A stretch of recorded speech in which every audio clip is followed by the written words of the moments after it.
Hello, everybody, and welcome to the Registered Consultancy Group, the first of our Insights webinars. We have 6 planned over the next 9 months or so. And the first today, I'll introduce in a moment. I just wanted to give you a quick update. Firstly, to say that I hope you're all doing okay. I know how tiring, how exhausting the situation we're all in can be. And again, just to say to you, if anyone's not doing okay, please tell someone. And if you haven't got someone to tell that you're comfortable to tell, give me a call, contact me via email. I would love to chat with you. As someone who has suffered depression, I understand that it can be very debilitating. And if you tell someone, you'll get a lot of support. I hope you're doing okay. Secondly, an update, the RCG, the response to the RCG's new program has been excellent. We had all but 3 of our members from last year renew.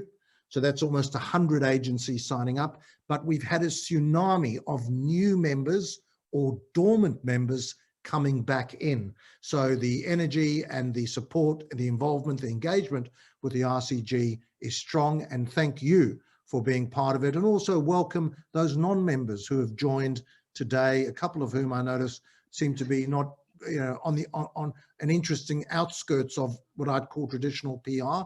Great to have you here on our session today. We have 35 agencies signed up for today, and that's terrific. Some names of old. It's great to see the primary communications folk here.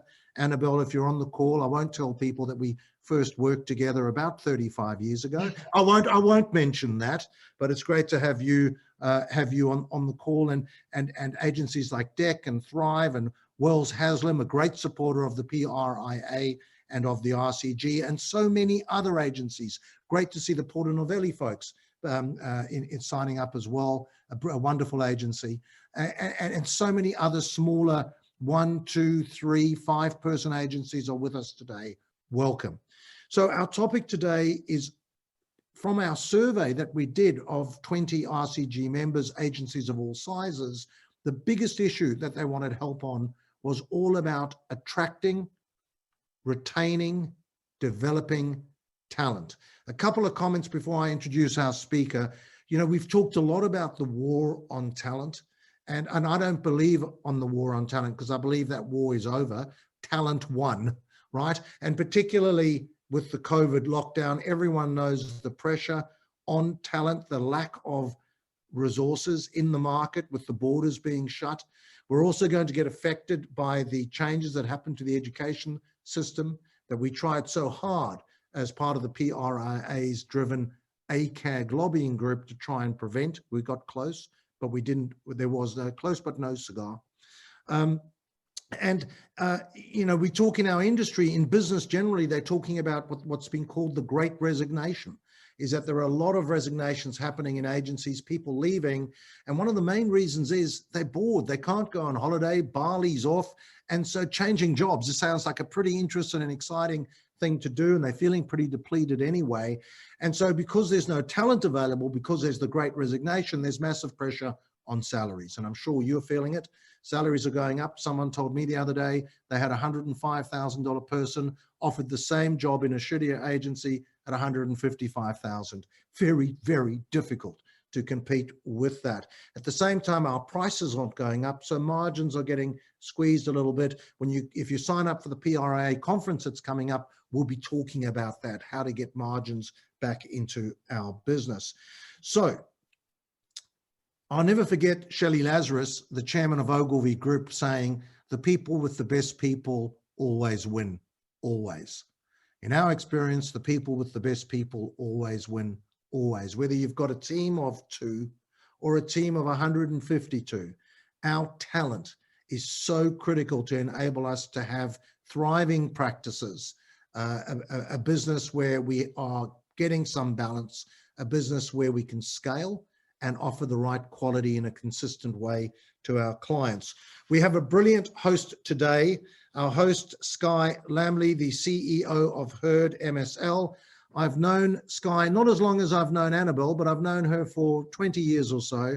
Many years ago when we were setting up Ogilvy PR, which we did by buying the leading specialist agencies in different practice areas of PR. The first agency that we acquired was Howarth, a technology PR firm, and that was in 2001. And about the same time as we acquired the business that I think Skye in those days was on Military Road in Cremorne or Mossman, Skye had just joined straight out of uni. She had a Bachelor of Arts from Macquarie. She came into the Howarth business. Howarth, a brilliant, driven technology, early mover in technology, as was N2N, that's now part of Herd MSL.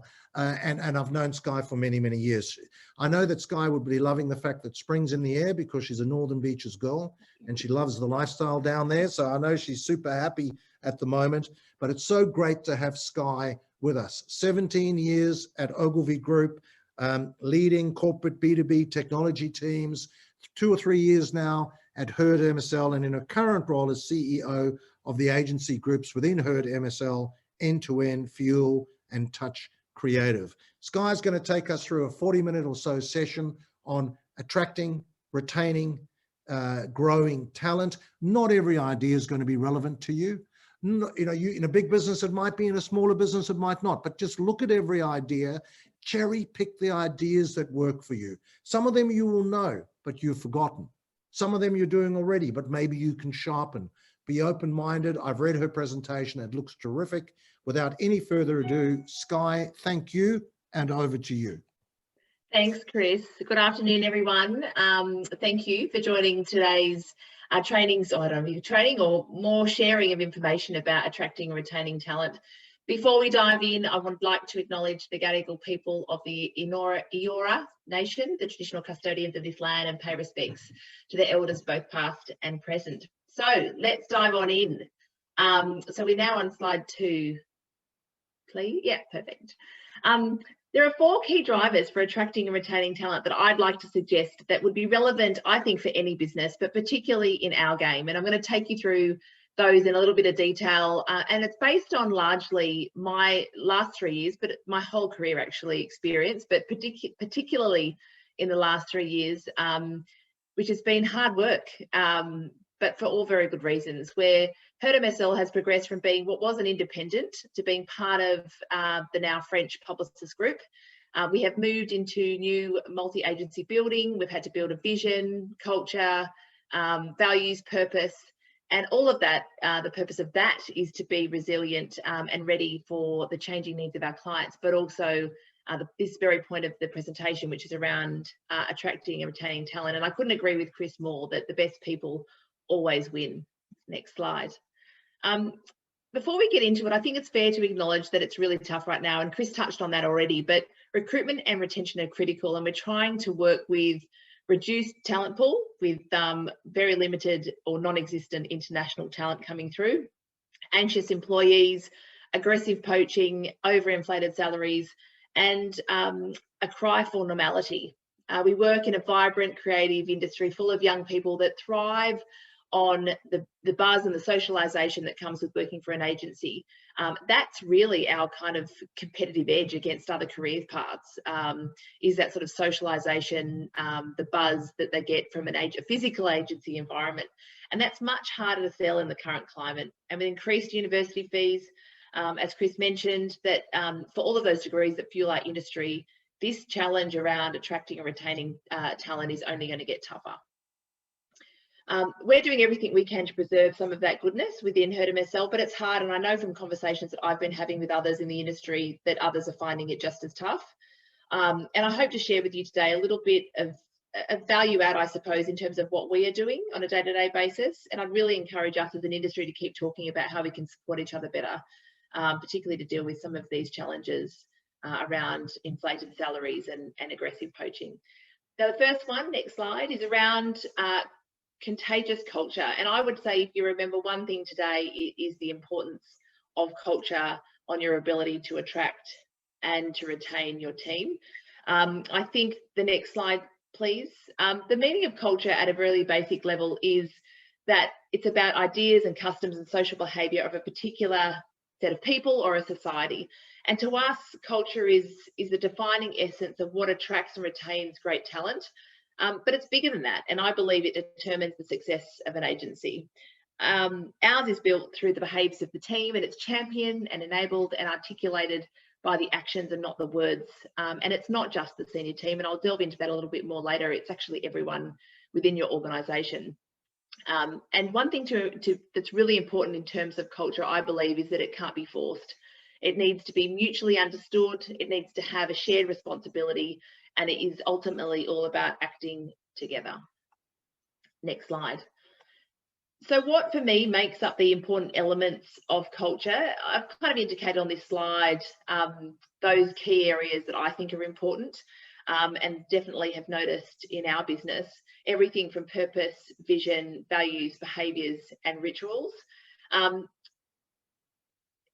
some of those are driven from the top down and others are from the bottom up. And I think that kind of democracy, I suppose, of the contributors of culture is really important. But as I mentioned before, it needs to be mutually agreed and understood, and it creates a set of norms for engagement and behaviour that lives across all levels of the organisation. It is critical to attracting talent, in my view. I know conversations that I've had with candidates about what our purpose, our vision and our values are, and ways that we deliver that message, or the experience we give to candidates around how we tell that story, has been critical to success in hiring a lot of people as we've grown significantly over the last 2 years. It definitely drives engagement and retention. It impacts how employees interact with their work and their organisation. It has an impact, and it's told me that we have an annual employee survey. It's definitely told me that the work that we've done over the last couple of years has had a direct impact on happiness and satisfaction. And that, there's plenty of research to support that there is a strong link between employee happiness and satisfaction and workplace culture. And it most definitely affects performance. As I mentioned before, it's all great having culture, but I think if you're leading a business, you want your business to perform. And organisations with strong cultures outperform their competitors both financially and are generally more successful. So what's not to love about a focus around culture? But it is important to note that a culture can only be realised if all members of your team play by the rules, and this will set the precedence, I suppose, for what is and what isn't acceptable, and facilitates somewhat self-moderation of the teams of your team, and gives people rules and a context for which they can behave, but also sets expectations with regards to what is and isn't acceptable in your workplace. And culture, one of the most important, we'll just delve into the next slide. One of the most important pieces of culture in my mind is around purpose. And there's strong evidence to back this up. When businesses have a culture that gives individuals a sense of belonging and purpose, individuals are much more likely to stay. And in fact, 5.3 times more likely to stay that is millennials specifically. But I think that number is only going to increase, I think, with younger people coming into this industry. But the interesting thing is that only 27% of business leaders help employees connect their purpose to the work of their employees. 27% of business leaders help employees connect their own purpose to the work of their company. So there's a bit of a misalignment. Next slide. So I think that the concept of purpose for a lot of people seems really esoteric, and I think that the driver for a lot of leaders in businesses is about what purpose can do for their business performance, looking at it very financially or commercially driven. And there's a big disconnect between what leaders think about the value of purpose is and what employees think about the value of purpose. It is seen as, from a leadership perspective, as this diagram, which is taken from a PwC report, but that the purpose is a financial driver to success. But the problem is you're never going to take advantage of that as a financial driver if you look at it in isolation. What you can see, and what this specific diagram highlights, is that there is a massive disconnect. While business leaders prioritise the commercial value of purpose, employees see purpose as a way of bringing meaning to their work and understand the contributions they are making to the company as well as society. And I think probably now it's over-indexed, because if we think about the things that create culture or the sense of belonging in a business, predominantly people would look outside the workplace to get that sense of satisfaction. So it may be their religious group, it could be other things that give them a sense of self in the world, but also where they belong in it. Now there's a massive responsibility on the workplace, in addition to things like social media, which makes people feel like they belong or don't belong somewhere. So as employers, we need to make sure that we appreciate the myriad of benefits that greater engagement can bring, and greater engagement specifically along a common goal, which should be your purpose, both culturally and commercially. Don't prioritise purpose as a means to amplify this. It should actually be really clear in terms of who you are and why you exist. The next slide, please. So just to touch on, for those, and perhaps to state the obvious, I don't want to tell anyone to suck eggs, but your purpose should be about why your company exists. And obviously for people like me who are leading a business that's part of a big group, you know, you could argue that it's to create money for the bigger brands or the holding company that you're a part of, but actually that's not motivating for anyone.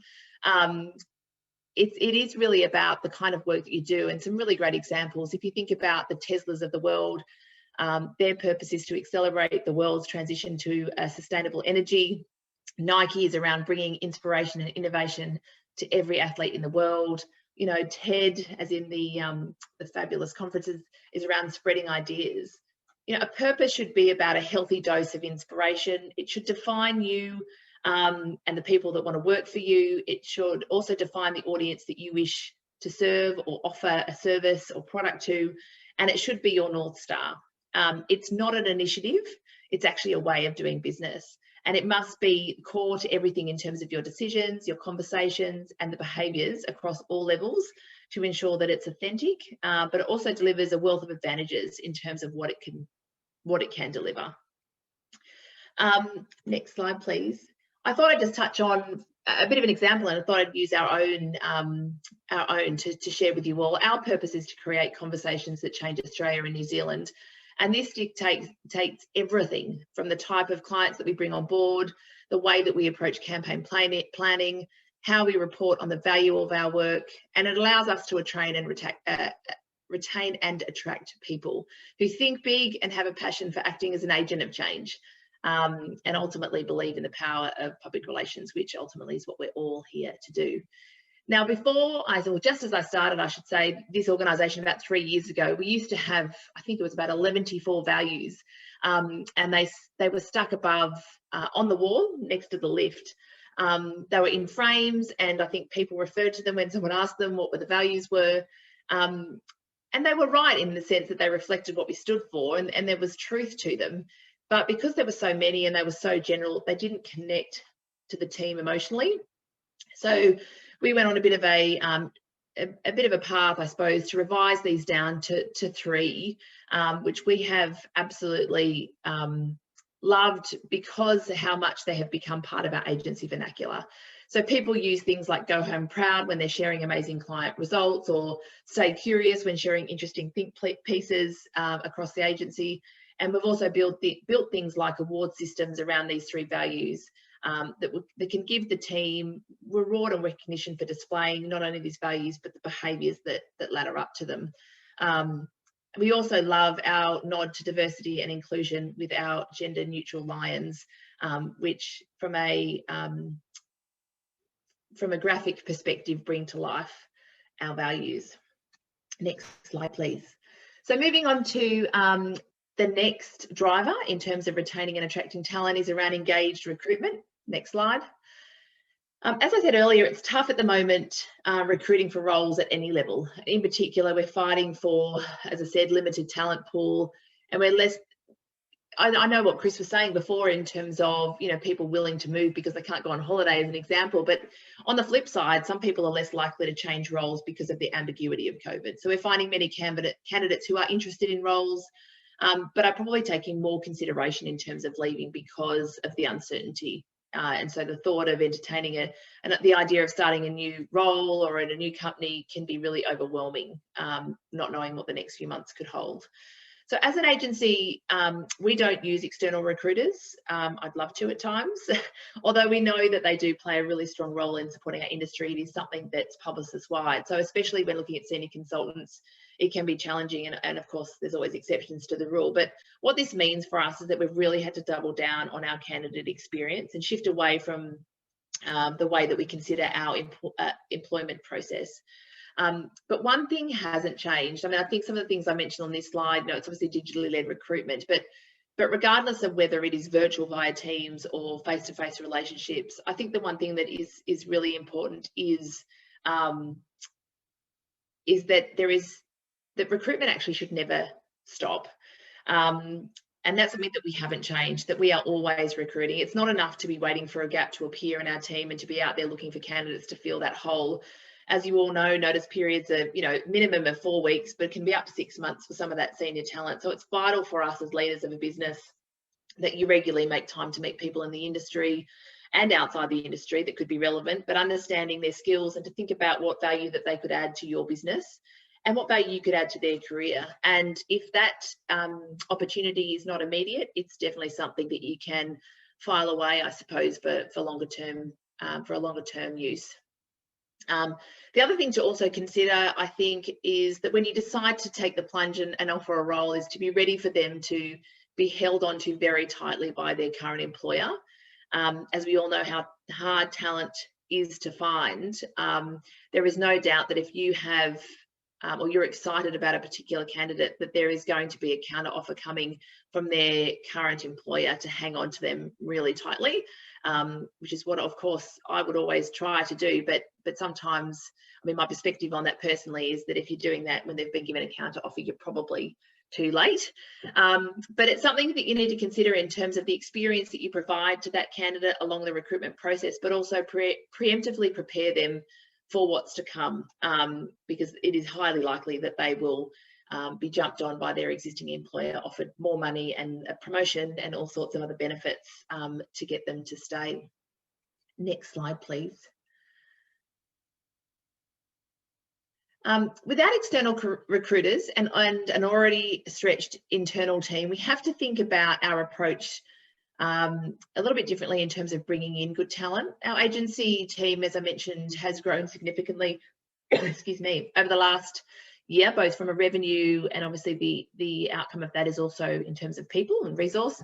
And we've had to make our process really slick. So firstly, we knew that talent acquisition couldn't just sit with HR. We've got an incredible people and talent leader within our business and also a shared service across all of Publicis Group. But we had to find a way for everyone in the agency to care about it, not just the individual in charge of, filling a hole in their team or that's ultimately responsible for capacity planning.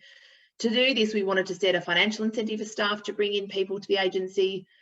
This is a nice incentive, but we also realised that many of our junior team don't necessarily know how to activate their own networks, or even what a network is to some degree. So helping them or arming them with the tools to enable them to go out to their contacts, with content that makes them feel like they can engage in conversation, but also be proud of the work that they do and share that more broadly with people in the industry. So things like, not just job ads, but creating sizzle reels of the best work to make them feel proud of what they've done, but also to be used as an application, I suppose, a call to action to help them get people in the door and start a conversation. Secondly, we stopped focusing on our immediate capacity. So as I mentioned before, it's that always on approach. We created a number of broader job ads from a speculation perspective, and we created these sort of created discussion and fodder. And sometimes as the pool gets smaller, you have to think about fishing in another pool, I suppose. And so thinking about other industries or like-minded people from a cultural perspective or skills or capability perspective broadens that opportunity for you to find people that are right for roles within your agency. It may take a bit of coaching and time, but it can be a lot easier than trying to find the obvious. And so for us, it's really about, not at the time of needing additional people about, a hard sell, but it is about creating long-term relationships that you can nurture over time. I've had many of examples where people we've not hired them at that time, but have come back to us either through other conversations, different roles that have opened up, or they've come back to us proactively through that original engagement. And thirdly, shifting the candidate process, we've introduced as many touch points in our team as possible. So we saw grads, as an example, we've seen grads interviewing other grads. We think that the people that are doing the job or a like job can give the best insights, and they can be partnered with the insight that's provided by HR or an executive team member. But we think this is vital to communicate the real agency experience. And we're talking about the importance of culture. There's no better than getting your team to speak for you. That, of course, is assuming that your culture is a good one. And it's helped us very much share the vibes of the agency, but also give the candidate a really good opportunity to get a sense of what it's like to work with us. And then finally, we stop relying on CVs and past experiences, you know, as a factor in determining skills. And instead, we use a number of tools to focus on an individual's strengths and capability to be successful within our business. And this, as I mentioned, has opened up a whole lot bigger talent pool than what we would have had ordinarily. Next slide. I mentioned briefly in the previous slide the importance of a candidate's experience, and there's some, you know, good stats on the screen at the moment that kind of that allude or at least make this point really clear, and that is that experience tells us that creating highly positive candidate experience is critical.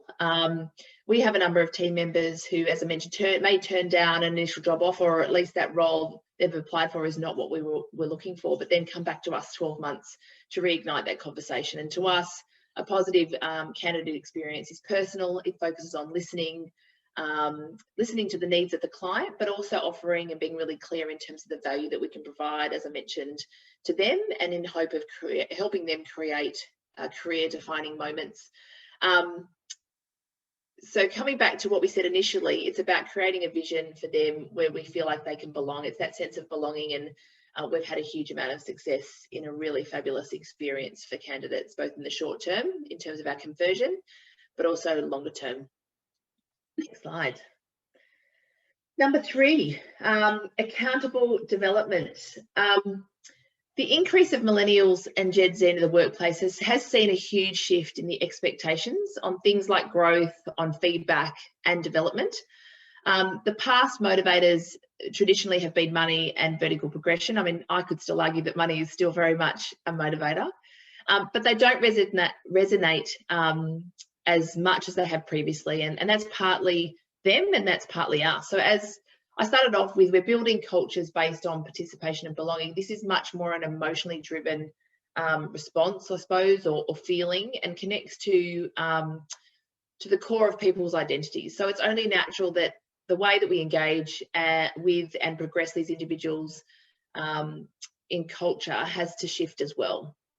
There's a strong focus on becoming coaches to our staff, as opposed to, you know, very autocratic command and expectations of delivery. I think helping them to understand their real strengths, and we've got some academic, I suppose, framework in which we do that, and then potential, working with them on their potential, their strengths, and also creating roles where they feel emotionally connected and intellectually fulfilled. Next slide, please. Now, I can acknowledge anything to do with Maslow can be very oversimplified, but this diagram does outline some of the key levers we think about when we develop our employees. We firmly believe that feedback in the moment and viewing others, you know, their work at the, you know, timely is critical for development, which is why some of us struggle, I think, with working remotely. I think that connection that you have, that real timeness that you have when you're sitting in the office, is priceless for the kind of learning, particularly when you've got really junior team members. Sorry, I'm just having someone that's just come up. However, now is a really good time for all agencies to think about how we approach staff development. So being objective in our thinking, because they just, you know, thinking because we learn one way doesn't mean that there mightn't be alternatives. So being really open to that is really important. And I'm going to use a phrase, actually a Chris Savage phrase here, is what got us here isn't what's going to get us there. And I think that that's really important when you're thinking about how you work and train with your team, but also develop plans for them for their own future. And when we're developing our employee development, it's important for us to hit each of these areas. And think about them holistically, and it is really about creating bespoke opportunities. You know, 360 feedback is great, but also understanding the motivators for each individual is what's really going to tap into their passion, their energy, and hopefully help them deliver more for you, but also retain them for longer.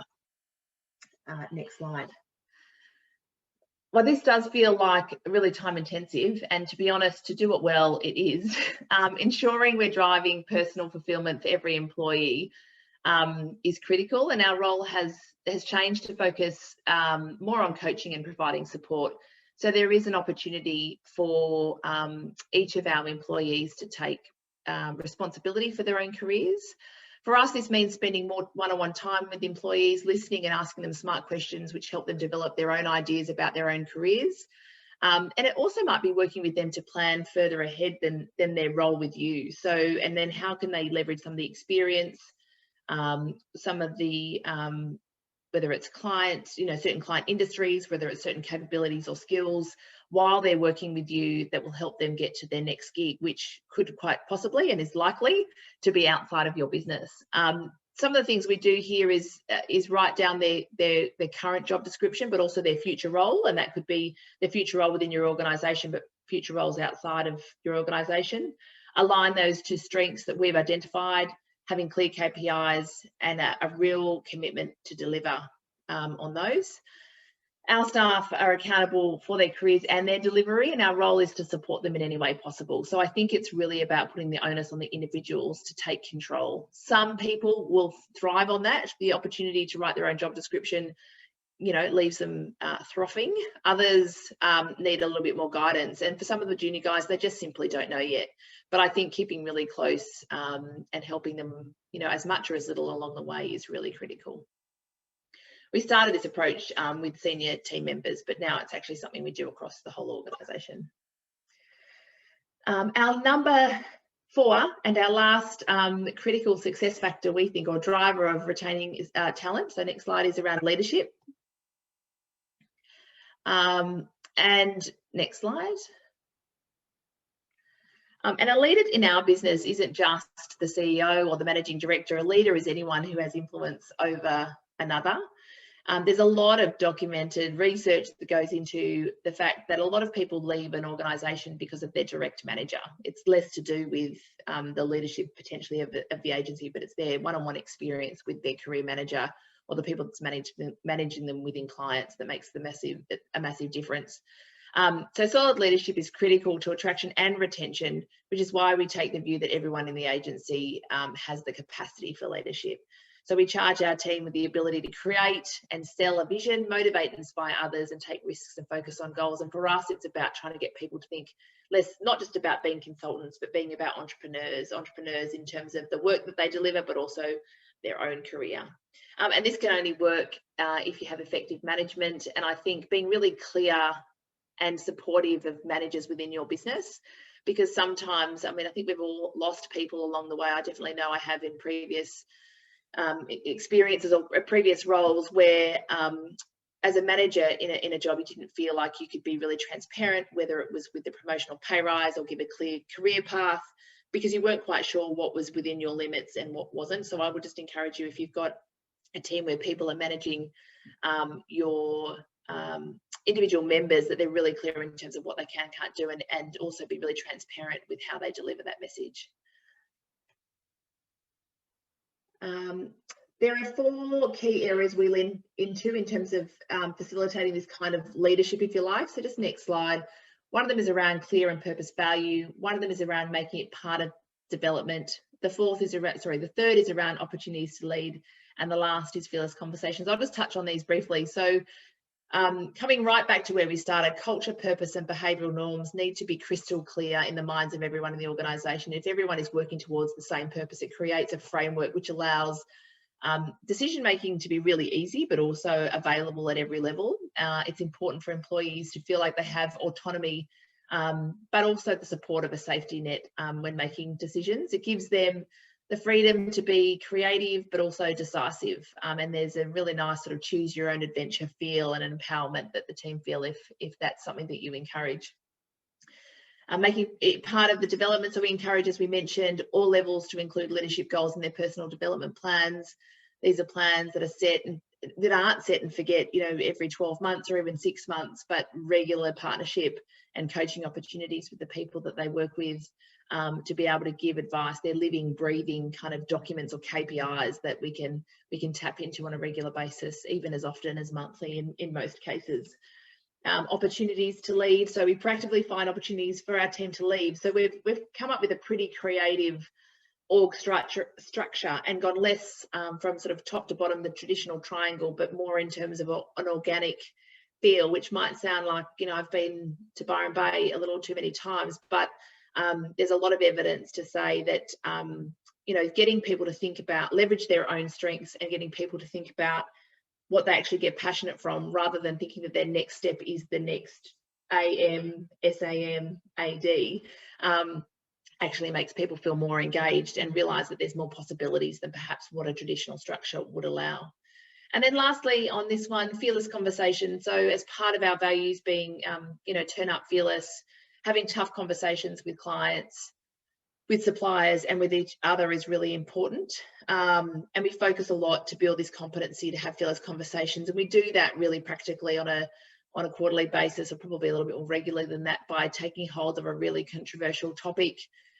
We've done mental health previously. We've done things like imposter syndrome. We've done a whole host of difficult conversations to have, but had open forums with both internal and external people to talk about those kinds of issues. But hopefully the aim of that is to breed a culture where you get used to having tough conversations in a way that is respectful, but ultimately delivers a really strong outcome. And then I'll briefly touch on the next slide. The most effective leadership is adaptive, and this really just talks to the fact that we focus on leading with empathy, with self-reflection, self-correction. I think that's the self-awareness of the team to understand, you know, the context of your purpose and values. It makes people moderate themselves, if you like, and it creates sort of win-win solutions, both for us in terms of the commercial impact a strong culture and leadership has, but also everybody has accountability for it. And we don't want individuals to reach milestones or benchmarks necessarily. It's about just making sure that they're leveraging the things that they can have control at and feel like they have a sense of control. This is critical for us to develop a culture of belonging. It does increase our retention. I think our numbers for retention have been significantly better than industry average over the last 12 months because of some of the things that we've mentioned today. So that brings me to my last slide, which is, I suppose, the key things that I've talked about. And sorry, I feel like I have talked a lot about attracting and retaining talent. So just to summarise, a contagious culture and the importance of that is around building purpose, values, and an employee brand. Engaged recruitment that never stops. It's about activating employee advocacy at scale. Accountable development, which is around letting staff drive their career and being in the front seat and supporting them in that. And then lastly, leadership at every level. So leading into adaptive leadership and whatever that looks like within your organisation. And that, my friends, is it. Well done, Skye, and thank you. I learned a lot in that session, and I've got a lot of questions for you. I do want to encourage, though, anyone online, please go to the Q&A box and send us any questions that you've got. We've got another few minutes with Skye, and I'll get it rolling with some of my questions, Skye, if I may. You know, the thing that always agencies that have relatively high turnover, and I know in our industry, a 30% turnover per year for many agencies is kind of the norm, right? And the shocking sort of bit of insight I keep getting is that people don't leave companies, they leave leaders, right? Which is like, whoa, that's a bit sort of hard. And not that the top person's the leader. The leader are a lot of people in the organization. It might be their account leader or the head of the accounts department or in the creative team or what have you. And then my brother, who's a big guy in recruitment, says to me, the number one reason that people leave companies is because they don't feel that they're learning and growing anymore. You talked about coaching and in the moment feedback.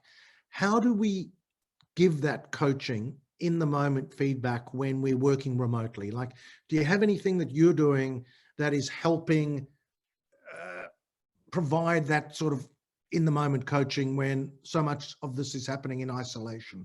I know it's a hard question. How can we deliver that remotely? I think you have to probably be more deliberate than you would normally. I mean, I think that, you would walk past someone naturally when you're in an office environment, and you would say, hey, do you have a second? Some things are appropriate at the desk, some things aren't. I mean, the value of not being in the office is that you can be really direct with your feedback, because you haven't got to worry about the rest of the office hearing everything. I mean, of course, everything is done respectfully and thinking about how to deliver that. But I do think you need to be, if there is something that you are thinking about that needs to be fed back to your team members, to take the time and to make that feedback really deliberate. And it's annoying because it has to be on Teams, but it's just so valuable, particularly for the junior team who have joined you. A lot of our team members have joined us during COVID, so they know no other way. And then if you have other ways in terms of rewarding from a positive perspective, in group settings is another thing that we've done. We've probably upped the ante in terms of sharing great work, both in a sort of smaller team setting and then broader team settings, to make sure that not only the constructive feedback is getting through on that one-on-one basis, but the positive stuff. I've got a question from Sue Hardman, which I'll ask you in a moment. I've just got one other question, then I'll come to Sue's question. I've noticed some of the leaders I work with in the agencies I'm involved in, is they are saying, oh, so-and-so is behaving and doing this and doing that, but I'm not going to tell him because I'm too nervous about him quitting. So I'm seeing that actually feedback's not being given because people are so desperate to keep the talent they've got that they're not actually speaking to their staff with candor. Are you seeing this in your business? What's your view on that? Giving the direct, what do you call it, fearless conversations when people can say, well, bugger you, I'm off down the road to, Mango because, they're doing me. No, look, it's not something we've experienced, and I think largely because of the culture that we've developed. Like if you have a culture of, staying curious and turning up fearless, it means that they have a curiosity to learn how to do things better. And so they would be wanting that feedback. And if anything, I think that people are hungry for it. As long as it's done in the right way, I think that people want to learn. And culturally, that's important in terms of the people that we hire. So again, it comes back to culture. And I think if it's done in the, in a constructive manner, yes, I think you're fine. I just definitely don't have that experience. And again, giving feedback can also be positive feedback, right? You've got to be as good as giving that positive feedback. There's a model that I've been getting into called Radical Candor, developed by a lady called Kim Scott. There are a couple of good videos on YouTube. There's a 5-minute YouTube video where she overviews it. Candor means truth without malice. Radical Candor says, if we're going to move forward, you need to be able to give the truth directly, but give it with care and love. And it's the combination of those two things that makes it more palatable. So now, Skye, Sue's got this question. She says she's appreciated the presentation. Can you share what are some of the tools you are using to assess strength and capability over skills and experience? Yeah. We tap into the Clifton Strengths Finder. So we get team members who join our team and even potentially in the interview process to undergo that. And what that uncovers is an individual's natural strength. So it's kind of based on 4 areas of a person, of which has multiple subheadings, if you like. So it could be focused on relationship building, it could be focused on influencing, strategic thinking, and what's the other one is executing. So there are 4 categories, and underneath that is a whole host of specific strengths, which you can, be more strong than others. The idea, if you focus on somebody's strengths and not their capabilities, that you can be infinitely better at your strengths. Whereas if you focus, which is a lot of what I've done previously and a lot of other agencies do, is if you focus on the stuff that people don't do very well, yes, they're going to be better at it, but they're probably only going to be marginally better at it if it's not something that comes naturally. They don't have passion for it and they don't get energy from it. So I would much prefer to focus on things that my team are really good at and how to make them really much better at it. And also comprise teams where you can put complementary strengths together and skills together to get the best outcome for our clients. Now, I know that this isn't true in every case, because if you need to hire someone who's brilliant at translating English into French, they need to be experienced in French and English, right? But are you a fan of the concept hire for attitude, train for skill? Or what's your view to that sort of mantra I hear a lot of people talking about? I think you've got to do a bit of both, and it does depend on the role and the specialisation. I think we have what our strengths-based culture has enabled for us is to tap into what people are really passionate about and almost create commercial opportunities off the back of those. It's harder to do when you're bringing, it's easy to do when they're in your business to start with as it is to bring someone in. Usually you have something in mind or you've got a gap that you need to fill, but I would always pick, look, over the last couple of weeks, I've interviewed a lot of people at all different levels, and they tick the box in terms of capability and skills, but what they don't tick the box in is cultural alignment. And so, yeah, that's a no-brainer for me, because the disruption and the impact it has on the culture, which ultimately impacts on our performance, is too big a risk. So I'd like to ask you about culture, because culture is something for me that I find, people have a culture team or they have a leader of culture. And what is it? Organizing a party, funny hats on a Friday afternoon. To me, culture was driven first and foremost, I might be out of touch here, first and foremost by the clients that we're working on. If we're working on interesting, meaningful work, and I think that comes down to purpose, that's the thing that I always found drove the culture the best, because people were engaged, they felt good about what they were working on. And if you didn't have the interesting, meaningful work, it didn't really matter what else you did. You weren't going to be able to build a winning culture. Do you agree with that, or have you got a different point of view? I'd probably say it's the other way around for me, Chris. I think that if you've got a great culture and a great purpose, you'll go and find the great work. That's been really successful for us. So there's probably industries or clients that we've never had any experience in, but if your culture is one of have a crack or curiosity, so much so that you'll learn how to do something, fly the plane and whatever that saying is, it's an entrepreneurial spirit that has enabled our success. So I think culture actually leads to the great client work, and clients feel it. We've had 100, which is outrageous, 100% retention rate of our clients this year, and 100% win on any competitive pitches from a retainer or a campaign perspective also so far this year. So that tells me that we're getting something right. And I think it's to your point, it's our people. Well, I think that's why you're running one of the most successful businesses in the industry, and I'm just hanging on by my fingertips.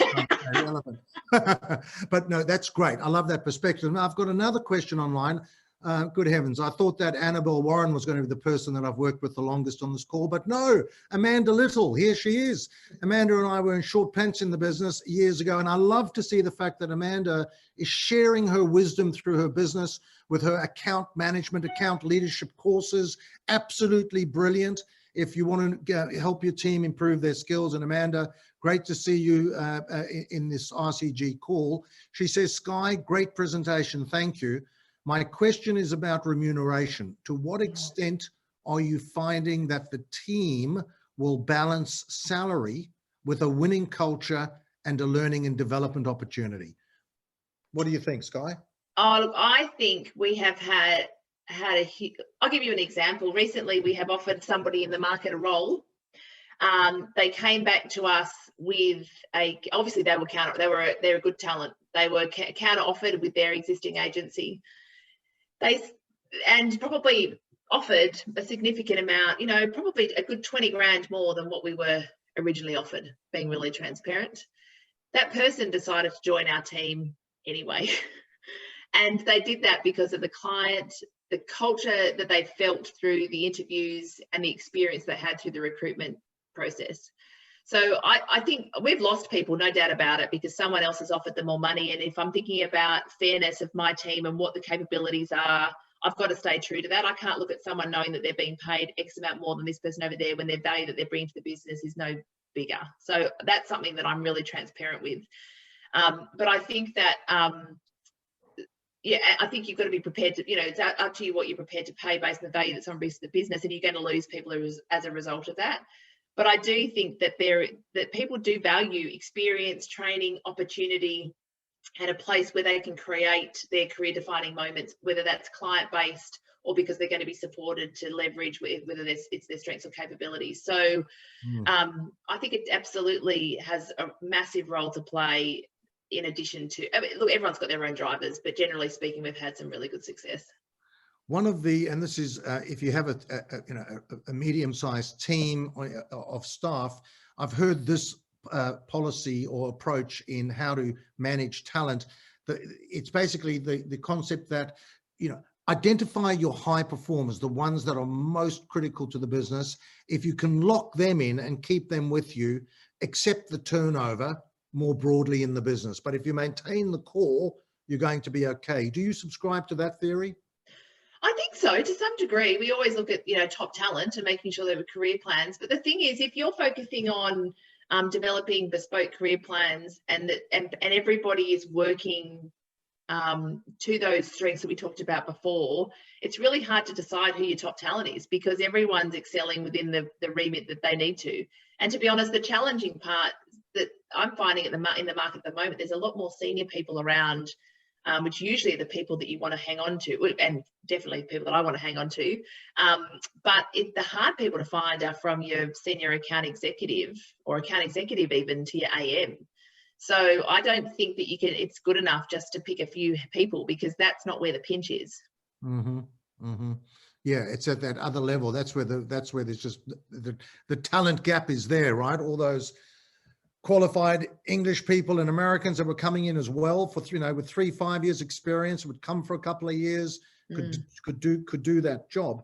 One of the things you talked about earlier that really struck a chord with me, again, I referenced my brother, who's a big guy in the recruitment industry, and he's done a lot of work. I encourage people to look at his website. He's a semi-retired guy, so he adds a lot to the industry just out of love.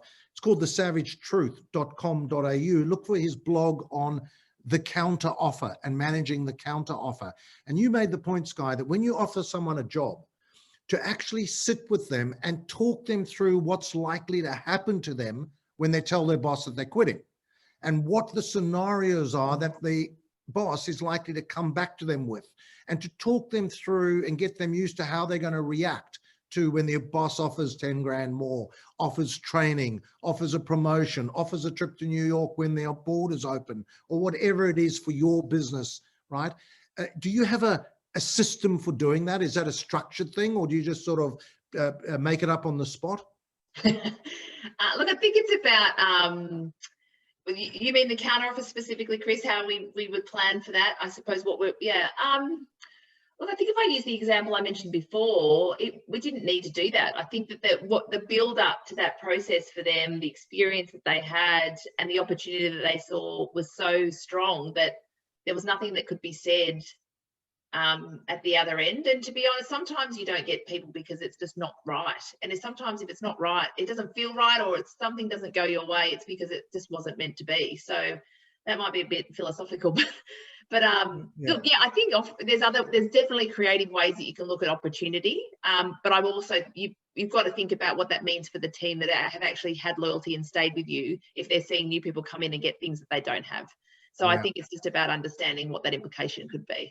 Right. Good. Okay. Thank you. And look, I've just got a sort of a final question, then a couple of comments, Skye. And the question, I guess, broadly is around leadership and the role of leadership in retention.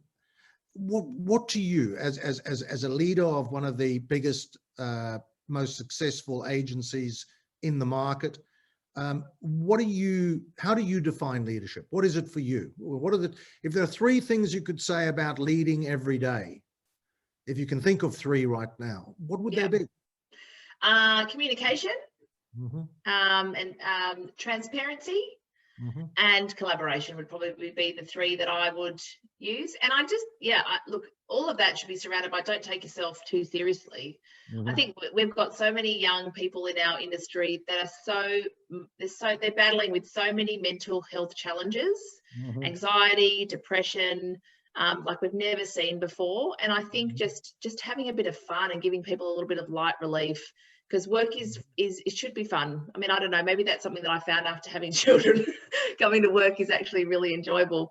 But I just, that's something that I really want to share with the team. But I think collaborating is important. I think that's great. And you know, to me, you know, another one I'd throw in that I think sums up those three is you've got to set the example as a leader, and you've got to set the example as a communicator.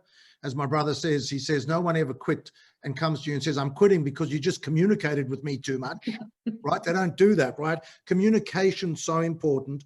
Transparency and you setting the example by showing that phrase vulnerability on occasion, saying you don't have all the answers or you're struggling yourself, that's okay too. And then collaboration. If you're collaborating and showing yourself to be a collaborator, people do set that example. Look, Skye, I want to echo a comment made by Annabelle Warren here on our feed. She says, great to see the senior leaders sharing and learning. Even better to see so many of the younger business leaders building such great consultancies. You know, one of the biggest concerns, Annabelle points out in our RCG survey, is how many staff leave agencies to get out of PR or consulting altogether. And what's so important in keeping our best talent in this industry is the positive cultures, the supportive, collaborative, open communication, transparent cultures that we're creating in our agencies. So thank you, Annabelle, for that comment. Skye, I want to say to you, thank you for taking the time. I know how busy you are running an agency like that. I used to be 6'6" and you know, with a ponytail before I ran an agency, and look at me now. But I do want to say to you, that I know it's trite, but I believe it. Champions do extra, and it's lonely on the extra mile. And you would have been alone late at night putting this presentation together to give and to share with the big group of agency leaders that have joined us today. We don't take it for granted. It's you know, really is leadership stepping up and setting an example. So from me to you, from everyone on the call, thank you. We appreciate it very, very much. For everyone on the call, we have taken a video of the session. We will send that to you so you can have a look at some of Skye's insights in more detail. From the RCG, thank you all for joining. Skye, thank you once again. Maddie at the RCG, thank you for all your coordination and support. We're 3 minutes short of our time. Take that 3 minutes to go outside. I'd say in Sydney, go and enjoy the sun, but it's got very overcast where I am right now. Get outside, breathe it in, take care. Thank you all. Goodbye. Thanks, Chris. Bye, guys.